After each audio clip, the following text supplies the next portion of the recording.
Ուրեմն հարգելի իմ դիտորդ, ես նորից ստացել եմ հարց, շատ խելացի հարց ու շատ կարևոր հարց մեր Հայաստանի համար, ասեմ, որ ինձ նայում են տաճարականներ, նայում են խելացի մարդիկ, նայում են մոգեր, նայում են էզոտերիկներ, օկուլտիստներ, որի համար շնորհակալ եմ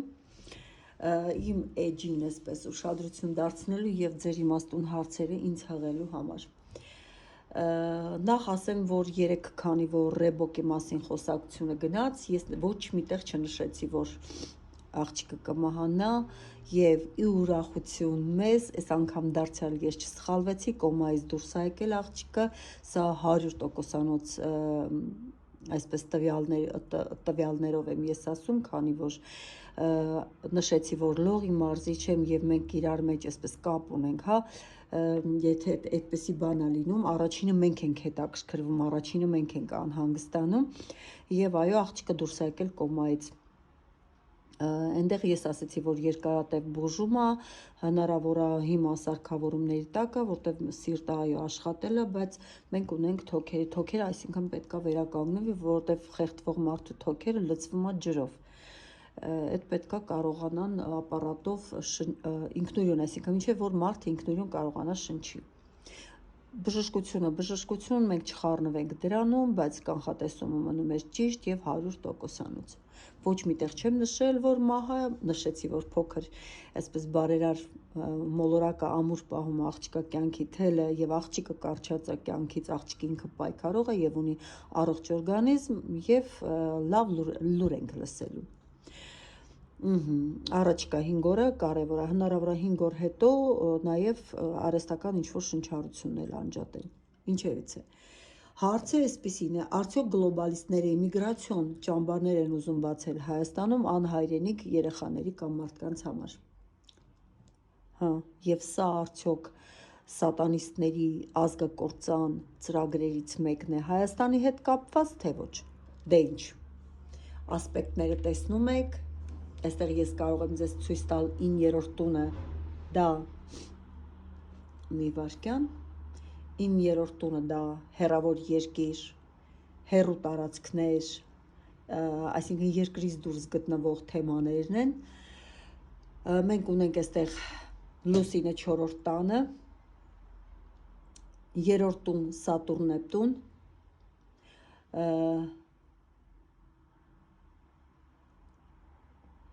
ունենք Մերկուրին Խեցգետնում,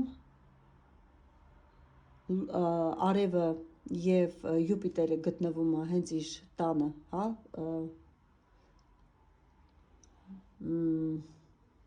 Լեո արյուծում եւ եկեք հորար քարտեզը ես մեկնաբանեմ, ուրեմն սիգնիֆիկատորը, քանի որ առաջին տունը հարց տվողն է, ես հայտնվել եմ այդ եղջյուրի նշանում։ Իսկ այդ եղջյուրի կառավարիչը Սատուրնն է։ Գլոբալիստներ իշխանություն 7-րդ տանը պետք է նայեն կամ 10-րդ տանը, երկուսն էլ իրանց է համապատասխանում։ Եթե նայում ենք 7-րդ տնով Խեցգետին, կառավարիչը Լուսինը։ Ուրեմն իշխանությունները, քանի որ մեր իշխանություններն է պետք է տան իրենց համաձայնությունը, ես նայեցի կշեռքում էր գտնվում Վեներան 10-րդ տունը, քանի որ Վեներան գտնվում է հենց 9-րդ տանը, օտար երկրացիներ, միջազգային հարցեր եւ 10-րդ տուն իշխանություն սահմանագծին էր գտնվում։ Այլ հստակ մատնանշում է գլոբալ վերնախավին։ Միգրացիա, ճամբարներ, 9-րդ տուն պատասխանատու է հեռավոր ճամփորդությունների, օտար երկրացիների եւ միգրացիոն հարցերի համար։ Այն գտնվում է կշեռքի կառավարիչը, ուրեմն կրկին Վեներան է։ Մոլորակների դիրքը եւ ասպեկտները եւ իրենց փոխազդեցությունները։ Վեներայի դիրքը, Վեներան գտնվում է մերիդիան, ուրեմն MC հենց վրա ամենաբարձր կենտրոնում, սա ցույց է տալիս, որ միգրացիոն թեման եւ դրա շուրջ պլանները, ծրագրերը ակտիվորեն քննարկում են կամ օրակարգվում են բարձրագույն ատյանների կողմից։ Սատուրն ու Լուսինը քանի որ իմ եւ հարց տվողի սիգնիֆիկատորը արդեն Սատուրնն ու Լուսինն է, գտնվում է ձկների նշանում եւ հետընթաց։ Լուսինը ժողովուրդը կամ հարցի ընթացքը գտնվում է ցուլ նշանում 4-րդ տանը։ 4-րդ տունը հայրենի տուն է կոչվում, հող, սեփականություն։ Սա ցույց է տալիս հարցի շուրջ առկա մտահոգությունն ու սեփական անվտանգության եւ հողի պահպանման վերաբերյալ ունեցած անհանգստությունը։ Ասպեկտների բացակայություն, ուրեմն կապերի բացակայություն կա, որպեսզի հորար քարտեզը պատասխանի այո, դա տեղի կունենա այն ժամանակ, երբ որ հստակ մերձեցող ասպեկտներ, գծեր կարող են լինել մոլորակների մեջ։ Հարցը ուրեմն ներկայացնող գործողությունը Սատուրնի եւ Վեներայի միջև ուղիղ դրական կապ չկա։ Կապույտ դրական գծերը հիմնականում ուրեմն կապվում են Արեգակը, Յուպիտերը եւ Մարսը, որոնք գտնվում են 6-րդ տան, աշխատանք, ամենօրյա հոգսեր եւ սահմանափակումներ։ Ուրեմն քարտեզը ցույց է տալիս, որ թեման հիմա ակտուալ է եւ միգրացիոն եւ գլոբալ վերահսկողության թեմաները Վեներան, ասեցի, MC-ի վրա է, իրոք բարձր մակարդակներում քննարկվող ծրագիր է սա։ Կոնկրետ կտրուկ գործողությունների բացակայություն կա այստեղ, քանի որ գլխավոր մոլորակը Սատուրն, Նեպտուն, Պլուտոն գտնվում էին հետընթաց ռետրոգրադ փուլում, սա նշանակում է, որ գործընթացը դանդաղեցված է, սառեցված է կամ առայժմ մեծ արձագանք չի ստանում եւ հնարավոր է ձգձգվում է, հետաձգվում է, որովհետեւ իրեն մեջ պարունակում է գաղտնի տարրեր։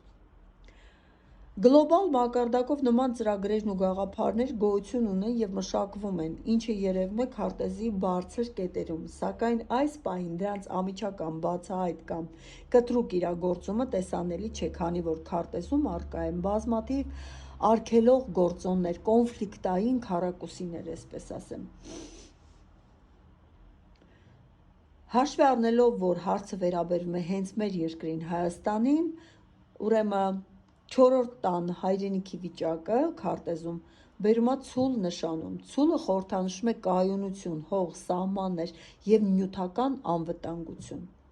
Ցուլի կառավարիչը կրկին Վեներան է, որը, ինչպես նշեցի, գտնվում է քարտեզի ամենաբարձր 9-րդ եւ 10-րդ տների սահմանագծին, միգրացիա եւ ղեկավարություն։ Դրա հենց մեջտեղում ամենաբարձր կետում գտնվում է Վեներան։ Սա նշանակում է, որ Հայաստանի ուրեմն տարածքային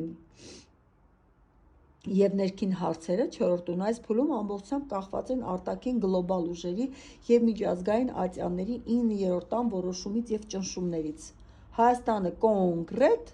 ենթարկվում է հենց այդ գլոբալիստների ծրագրերին, որովհետեւ ճնշում են գործադրում։ Եվ Լուսնի դիրքը 4-րդ տանը բնակություն եւ իրավիճակ։ Լուսինը գտնվում էր հենց 4-րդ տանը ցուլի նշանում։ Հորար աստղագուշակության մեջ Լուսինը ներկայացնում է տվյալ երկրի ժողովրդին, հասարակական տրամադրությունը եւ հարցի ուրեմն բնականon ընթացքը։ Լուսնի գտնվելը 4-րդ տանը ցույց է տալիս, որ Հայաստանի հասարակությունը ծայրահեղ զգայուն է իր հողի, սահմանների եւ երկրի ներսում օտար տարրերի հայտնվելու թեմայով։ Ժողովուրդը ձգտում է պահպանել իր տան անվտանգությունը, իր ցուլի էներգիան։ Ասպեկտների վերլուծությամբ կբացվեն արդյոք ճամբարներ Հայաստանում, թե չէ։ Որպեսզի պատասխանը լիներ միանշանակ այո, ուրեմն գլոբալիստների արտաքին ուժերի մոլորակը Վեներան կամ միգրացիոն 6-րդ տան մոլորակները պետք է ունենային ագրեսիվ մերձեցող ասպեկտներ 4-րդ տան հետ, Հայաստանի տարածքի հետ։ Դրական կապույտ կապեր, գծեր։ Լուսինը, ժողովուրդը, Հայաստանի ներքին վիճակը ունի լավ ասպեկտներ տրին սեքստիլ 6-րդ տան մոլորակների Մարս, Յուպիտեր, Արեգակի հետ։ Սա նշանակում է, որ երկրի ներսում իրավիճակը կառավարելի է եւ առկա է ներքին դիմադրողականություն։ Կարմիր գծերը ցույց են տալիս լարվածությունը քարտեզում, հիմնական լարվածությունը գալիս է Պլուտոնի էներգիայից եւ Սատուրնից, որտեղ երկուսն էլ ռետրոգրադ են։ Սա ցույց է տալիս քաղաքական ճնշումներ, փաստաթղթային պարտավորվածություններ, դրանց գործնական կիրառումը ուրեմն հենց տեղում բախվում է մեծ խոչընդոտների կամ անընդհատ ձգձգվում է։ Արտաքին ուժերի կողմից Հայաստանի նմանատիպ ծրագրեր, միգրացիոն հանգույցներ, ճամբարներ կամ կեցավայրեր պարտադրելու ցանկությունն ու նպատակը հստակորեն առկա է, ինչը երևում է Վեներայի գերիշխող դիրքից։ Ասեցի, որ գտնվում է ամենաբարձր դիրքում, էմիգրացիա եւ ղեկավարություն իրենց մեջտեղում ամենաբարձր, այսպես տեղում։ Սակայն հաշվի առնելով, որ 4-րդ տունը լուսինը կայուն դիրք է քարտեզի ուրեմն արգելող գործոնները, այս պահին Հայաստանում նմանատիպ բացահայտ լայնածավալ ճամբարների անմիջական բացում չի կանխատեսվում, չի կարող լինել ժողովուրդը, առանց էլ ժողովուրդ կառավարություն, այսպես թե այնպես լարվածությունը կա, սա մեծ ռիսկեր կառավարության կողմից պահանջում, որ հանգարց նմանատիպ որոշում կայացնի, ժողովուրդը իր տեղում չի մնա, ժողովուրդը չի սիրում օտարություն, իր հողում օտարություն չի սիրում հայը։ Այդ գործընթացը կմնա կամ թղթի վրա, կամ կհետաձգվի, կամ քանի որ առկա է ներքին դիմադրություն, աշխարհաքաղաքական պլանների դանդաղում, այստեղ հնարավոր է նույնիսկ կառավարությունը կվախենա անգամ բարձրաձայն խոսի այս մասին։ Հաշվի առնելով այս հարցի լրջությունը եւ դրա հնարավոր ազդեցությունը Հայաստանի ապագայի վրա, քարտեզի երկարաժամկետ ցուցիչները, մոլորակների, շարժի եւ տների խորհրդանիշները ցույց են տալիս ուրեմն հետեւյալ պատկերը։ Երբ կարող է հարցը դառնալ քրիտիկական, քարտեզում հիմնական դանդաղեցնող գործոնը Սատուրն եւ Պլուտոնն են հետընթաց։ Կներեք, Սատուրն ու Նեպտունը, որոնք գտնվում են հետընթաց փուլում 3-րդ տանը, հարևաններ, պայմանագրեր։ Եվ ինչի՞ չէ նաեւ երեխաներ, որտեղ այստեղ հարցը վերաբերում է նաեւ անհայրենիք երեխաներին։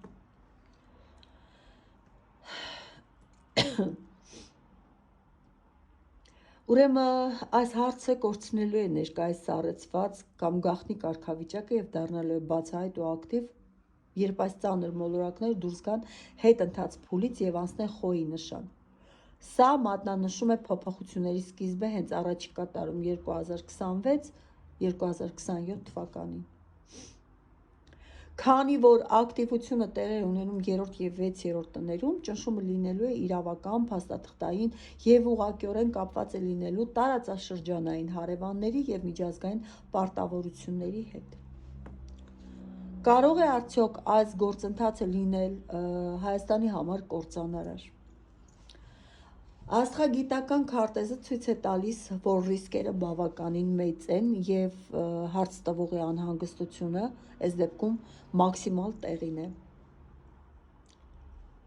Բայց Հայաստանի համար կործանարար լինել-չլինելը արդեն կապված է Հայաստանի ժողովրդից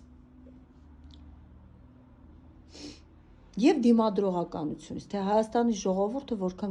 ոնց կդիմադրի, ոնց կպայքարի։ Մեծագույն ռիսկը 6-րդ տան ծանրաբեռնվածությունն է։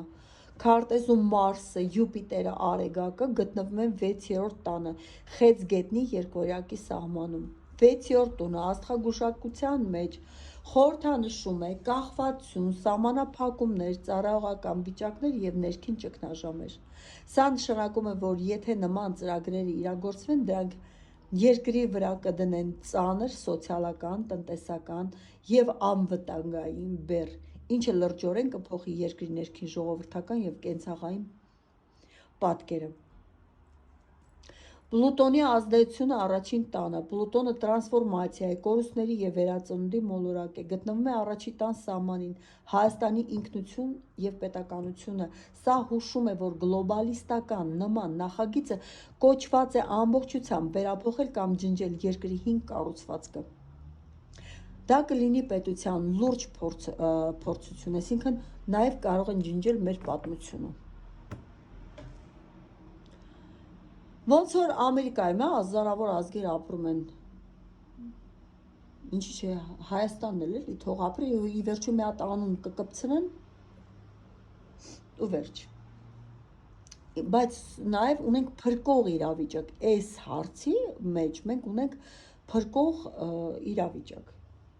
Սա Հայաստանի ժողովրդի ընդդիմադիր դիմադրություն ցույց տալող գործոնն է։ Չնայած վտանգներին, քարտեզում կա մի քանի կարևոր պաշտպանիչ հանգամանքներ։ Լուսինը ցուլում ունի հզոր դիրք։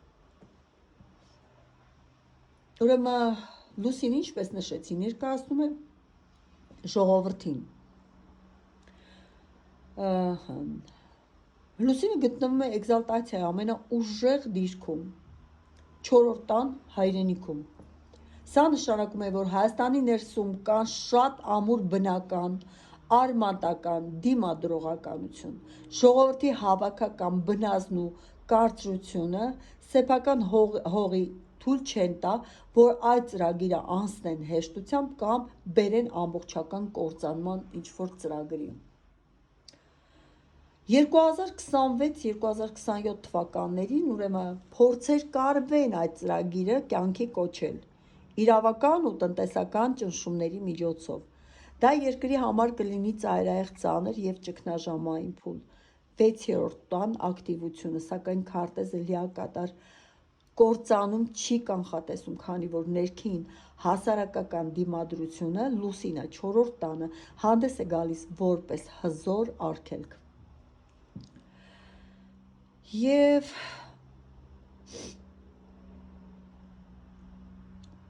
որ ոլորտների վրա կարող է ազդել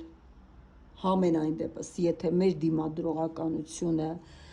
հակասումը այդպես չկարողացանք, համախմբվել, նայենք նաև որ ոլորտները կարող է վնասել։ Ուրեմն քարտեզում հիմնական մոլորակների կուտակում Արեգակ, Յուպիտեր, Մարս գտնվում է 6-րդ տանը։ Աստղագուշակության մեջ սա պատասխանատու է հետևյալ ոլորտներին՝ առողջապահություն։ Ես իմ իրան կգան, թե իրանց հետ ինչեր կբերեն Հայաստան, ինչ վիրուս ու ես իմ ինչեր կբերեն։ Առողջապահություն եւ սոցիալական համակարգ, ծանրաբեռնվածություն։ Ահա որ դժվար է լինելու։ Չգիտեմ, ինչ հիվանդությունով են գալու, ինչ թերությունով են գալու, չեմ կարող ասեմ, բայց առողջապահության համակարգը երկրի ներսում պահանջելու է հսկայական ռեսուրսներ, ինչը կառաջացնի ներքին դժգոհություն եւ համակարգային ճգնաժամեր։ Աշխատաշուկա եւ տնտեսություն 6-րդ տուն։ Նաեւ ամենօրյա աշխատանքի տունն է սա։ Սա նշանակում է, որ փորձ է արվելու փոխել երկրի շուկայի կառուցվածքը եւ էժան աշխատուժի ներհոսքի կամ տեղացի բնակության իրավունքների սահմանափակման միջոցով։ Ուրեմն այդ եկողները պատրաստ կնեն էժան աշխատեն,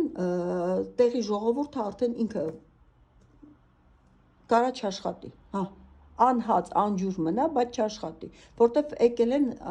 ինչ էլ տան մարդիկ իրանց համար պիտի աշխատեն, ուրիշ ձև չկա։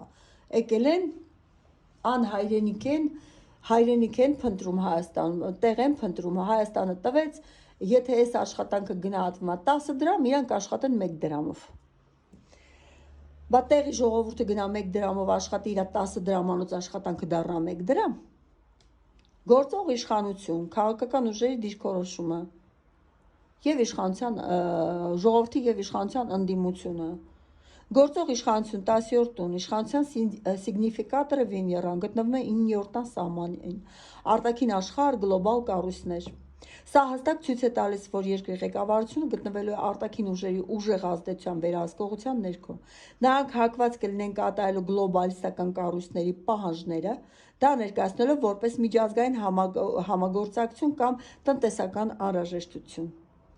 Ընդդիմություն եւ այլ ընտրանքային ուժեր 7-րդ տանը։ Կառավարիչը լուսինն է, որը գտնվում է 4-րդ տան կողքին։ Սա նշանակում է, որ ներքին քաղաքական դիմադրությունը սնվելու է բացարձակապես ժողովրդական դժգոհությունից եւ ազգային արժեքների պաշտպանությունից։ Սակայն քանի որ Մարսն ու Յուպիտերը լարված ասպեկտներ ունեն, քաղաքական ուժերի պայքարը լինելու է բավականին քաոսային եւ ոչ միշտ արդյունավետ ու կազմակերպված։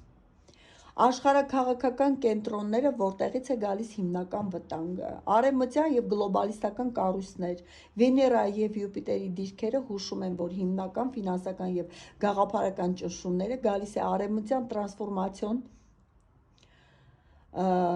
կներեք տրանսնացիոնալ ավելի շուտ կազմակերպություններից ու հիմնադրամներից։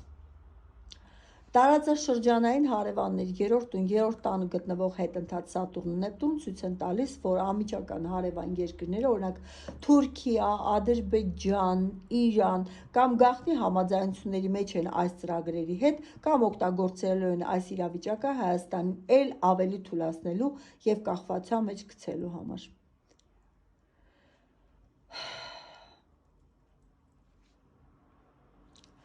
Ես կարծում եմ պատասխանեցի այս հարցին եւ արդեն դուք հասկանում եք, որ եթե էմիգրացիոն ճամբարները բացվի, ինչքան տխուր կարող է լինել Հայաստանի վիճակը։ Չնայած որ ժողովուրդը ինքը ատամներով պատրաստ է պահել իր հողն ու ջուրը, բայց եւ հիվանդություններ եւ հազար ու մի բաներ կարող են տեղի ունենալ հենց այդ ժամանակ։ Թողորնվի այն օրը, որ ես հայտնաբերեցի հորար քարտեզը։ Մենք տեղում վարքյանական մեզ յուրաքանչյուր հուզող հարցի համար ստանում ենք պատասխան։ 100 չէ, 1000% ճշգրիտ պատասխան։ Ինչպես է աշխատում հորար քարտեզը։ Երբ որ մարդը ծնվում է, ինքը ստանում է երկնային անձնագիր։ Մարդը ծնվում է հոգով եւ ֆիզիկական մարմնով։ Երբ որ հարցն է ծնվում մեր գլխի մեջ, մենք ստանում ենք մեր հարցի պատասխանը նույն րոպեին դարձյալ մոլորակների տեսքով։ Սա կոչվում է մեր հարցի անձնագիրը, տիեզերական անձնագիրը։ Եվ չկա աշխարհում ավելի կայուն, ավելի ստույգ